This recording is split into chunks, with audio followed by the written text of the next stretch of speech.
जानते हैं कि आज हम क्यों इकट्ठे हुए हैं। हमारा आज गणतंत्र दिवस का प्रोग्राम है। आज के दिन हमारा संविधान लागू हुआ था, सभी जानते हैं। लेकिन इतने सालों के बाद 1950 26 जनवरी 1950 को हमारा संविधान लागू हुआ था और आज 2024 हो गई। इतने सालों के बाद क्या संविधान का जो मूल उद्देश्य है वो पूरा हो पाया? क्या हम गण को तंत्र से जोड़ पाए? गण मतलब जन, हम, और तंत्र का मतलब है शासन, प्रशासन। क्या हम इसको जोड़ पाए कि नहीं जोड़ पाए? ये विचारणीय विषय है और इस पर हमें विचार करना चाहिए।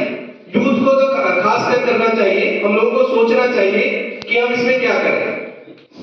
जो लोग गण मतलब गण जो है गौण है, मतलब गण को कोई पूछ नहीं रहा है। क्या तुम लोगों की पूछ होती है? नेता की पूछ होती है, जबकि नेता की पूछ नहीं होनी चाहिए। हमारा विधायक अभी यहाँ आ जाए तो क्या होगा? मेरे समेत सब लोग माला लेके उसके पीछे लग जाएंगे और इधर घूम उसके साथ घूम। क्या गणतंत्र में, क्या गणराज्य में हमारे नेता की पूछ होगी? वो हमारा प्रतिनिधि है, ना कि हमारा राजा है, लेकिन हम उसको राजा की तरह पूछते हैं। तो राजा की तरह क्या हमें उसे पूछना चाहिए? यही एक विचारणीय विषय है। हमें सोचना क्या है कि हमें जब विधायक आता है तो उससे सवाल करने चाहिए। इसे बोलते हैं गणतंत्र, प्रजातंत्र। इसका मतलब है कि हम उसे पूछें कि तुम्हें जो पिछले 5 साल में मिला, जो पिछले 1 साल में मिला, उसका मेरे हिस्से का, मेरे गांव के हिस्से का, मेरे मोहल्ले के हिस्से का तुमने मुझे दिया या नहीं दिया? ये गणतंत्र है। लेकिन हम करते क्या है? उन्हें काजू खिलाते हैं, बादाम खिलाते हैं और माला पहनाते हैं। माला किसके पढ़नी चाहिए? गण के पढ़नी चाहिए, जन के पढ़नी चाहिए, आम जन के। यही कमी रह गई है हमारे इतने सालों में कि जो लास्ट व्यक्ति है, जो अंतिम व्यक्ति है, उस तक हमारा जो शासन है, वो तंत्र है, वो नहीं पहुंच पा रहा है।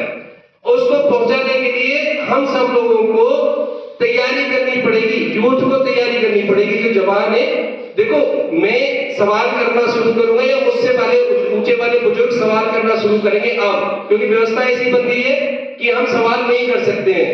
लेकिन तुम लोग, हम लोग कहेंगे कि बच्चे हैं और बच्चे सवाल पूछना शुरू करो, ठीक है? बड़े बड़े देशों में क्या होता है, अमेरिका जैसे में, तो वो नाम लेके कहते हैं मिस्टर बराक ओबामा, मिस्टर जो भी नाम है उनके। और हमारे यहाँ क्या कहते हैं? विधायक जी, साहब जी, बाबूजी। तो ये जब तक हम बाबूजी कहते रहेंगे, हम ऊपर कैसे आ जाएंगे? और जब हम बाबूजी कहना छोड़ देंगे, मिस्टर लगा के, मिस्टर प्रेसिडेंट, मिस्टर एमएलए, और जब हम सवाल पूछेंगे कि हमारे हिस्से का कहाँ है, हमारा हिस्से का विकास कहाँ है?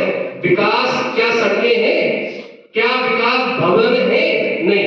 विकास है शिक्षा, विकास है स्वास्थ्य, विकास है हमारा जीवन स्तर। क्या वो बढ़ पा रहा है? क्या हम इसको पकड़ पा रहे हैं?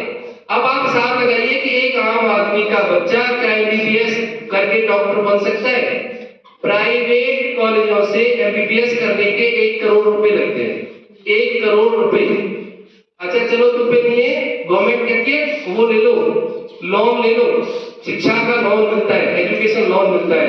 चलिए लोन ले लिया, 1 करोड़ रुपए आपने लोन ले लिया। आप 5 साल में एमबीबीएस करके निकले, इंटर्नशिप 5 साल में एमबीबीएस होती है, तब आप पे 1 करोड़ का लोन है। और प्लेन एमबीबीएस को हॉस्पिटल्स में एवरेज सैलरी 50,000 मिलती है मात्र। 50,000 का मतलब 6 लाख रुपए साल। और शैक्षिक लोन कितना है? 9% का, यानी 9 लाख रुपए आपको केवल ब्याज देनी है उसकी, और 6 लाख आपकी सैलरी। कैसी शिक्षा है? क्या लेकिन इसकी मांग कौन करेगा? हम लोग करेंगे, तभी तो सस्ती होगी शिक्षा। शिक्षा फ्री होनी चाहिए, शिक्षा सबके लिए फ्री होनी चाहिए। जो जिसमें एडमिशन ले ले, गवर्नमेंट उसकी पेमेंट करे, उसकी फीस गवर्नमेंट दे, या फिर निजी संस्थान बंद हो, या नहीं तो गवर्नमेंट पेमेंट करे बच्चे की फीस को, ठीक है? तो शिक्षा ही तो बेकार है। क्या हायर एजुकेशन हर किसी के कब्जे में मिल रही है कि नहीं मिल रही है? बड़े बड़े इंस्टीट्यूट है जो बीटेक कराते हैं, पिलानी है, वीआईटी है, पिलानी में 12 लाख रुपए साल का खर्चा है। क्या आम आदमी आदमी मिडिल क्लास तक भी कोई पे कर पाएगा 12 लाख रुपए साल का खर्चा? फिर रहने खाना अलग और दुनिया भर के खर्चे हो जाते हैं। यानी 15 लाख में बच्चा पढ़ेगा साल में, और 60 लाख हो गए 4 साल के। 60 लाख रुपए में एक बीटेक बच्चा निकलेगा, और जॉब कहाँ है उसकी? स्टार्टिंग 20,000 रुपए से एवरेज। वो तो जो दिखाते हैं ना कितने का पैकेज मिल गया पिलानी में, कितने का वीआईपी में मिल गया, और कितने बच्चों को होता है? मात्र 2% बच्चों को। तो इंतजाम जो है पहले शिक्षा का होना चाहिए, फिर स्वास्थ्य का होना चाहिए।